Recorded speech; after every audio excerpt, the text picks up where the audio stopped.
info dumps. They plague the writing community and nobody is immune. Amateurs and professionals alike can find themselves with a bit too much information to give. And when that happens, the test of a talented writer is whether or not they're able to get that info across without leaving it in a messy pile at the reader's feet. And that's why I'm here, to teach you the best practices for avoiding the info dump or for polishing up your info dump when you find there's no way to avoid it altogether. But before we get into today's topic, here is an obligatory reminder that I'm always looking for topic recommendations for these videos. So if you have any writing related questions, please make sure to send me an ask on Tumblr or at me on Twitter, or leave your questions in the comment section down below. In my early years, info dumps were my bread and butter. Why aim for subtlety when you can just get the world building and characterization out of the way right at the beginning and spend the rest of the novel writing all the fun stuff? And I know of a lot of authors, be they aspiring or published, who tend to think the same way. They stuff all of this really important information into the front of their novel, usually as a prologue, and never look back. They may even think that the world building and characterization is so unique and interesting that the reader will want to kick off their reading experience by learning all there is to know about this world that the author has built and the characters they've created. The thing is, that isn't usually the case. Kick off a novel with an info dump and the reader will either completely skip it altogether, therefore missing out on some pretty important information that they'll need to know if they hope to understand what the heck is going on in the rest of the novel. Or they'll just decide to read a different book. The way I realized this lesson was after starting about 7 or 8 different novels and never making it past the info dump. It suddenly dawned on me that if I was getting bored writing the info dumps, then the reader was going to inevitably get bored reading them. After that, I found ways to incorporate the information that I was dumping in the beginning of my novel into the actual meat of the story, and that made all the difference. So my first tip to avoid writing info dumps is to refrain from telling the reader everything they may need to know in one large clump at the beginning. Evenly distribute the info throughout the novel, introducing it only when it becomes pertinent to the story. This isn't the only type of info dump out there though. By this, I mean they don't always come at the beginning. And in these cases, sometimes they're avoidable and sometimes they're not. This can be frustrating because either way, correcting it is never as simple as if the info dump had occurred at the beginning of the novel. In these cases, you really have to assess if the information needs to be in the place you've put it or not. Like I said, information should only be introduced when it's actually pertinent to the story. So if your character is learning about a fantasy world that you've created, but they don't need to understand the magic system just yet, don't teach them about it until they absolutely have to have that information. Or if your character is one who already knows everything about the world, avoid having them explain it all to your reader at once. Again, have them only explain something once it becomes pertinent.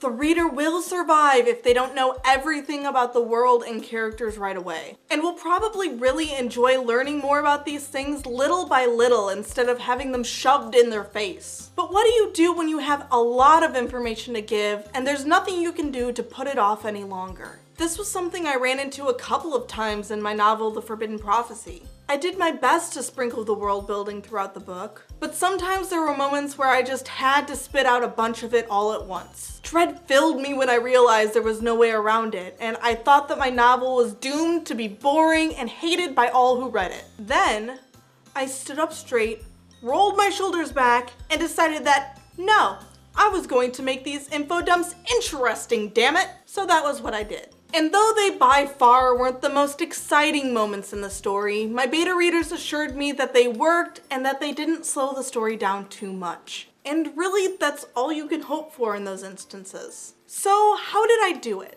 Well, I used a couple of tactics: dialogue and textbooks. I'll preface this by saying that these methods work best with information that the main character doesn't know. If your main character does have inside knowledge that your reader doesn't, you probably don't want to use these methods because they can end up sounding cheesy. As you know, dialogue is one of the biggest no-nos when it comes to info dumping. It makes the reader wonder why these characters are even discussing this information if they all already know what's going on. The only instance this would really work is if another character doesn't have this inside knowledge and then you have your main character explain it all to them and in turn the audience. But if this isn't an option, then you'd be better off having your main character and or narrator explain all of this information to your reader via inner monologue instead. If you decide to do this though, then try to give your main character and or narrator a unique and interesting voice that could make reading all of this information fun for the reader. If your main character doesn't know any of the information though, then dialogue in textbooks or newspaper articles, news shows, etc. might be right for you. If you decide to use dialogue, don't just make one character yammer on and on endlessly at your main character. Have the two or more characters interact with each other. Have your character ask questions. Have some back and forth, some teasing and misunderstanding. Add some humor. Do something, anything, to make the information just a little bit easier for your reader to swallow. If they see giant blocks of text with no end in sight, they'll dread what's coming next instead of eagerly pushing on to learn more. This goes for textbooks and the other forms of info dumping that I mentioned too.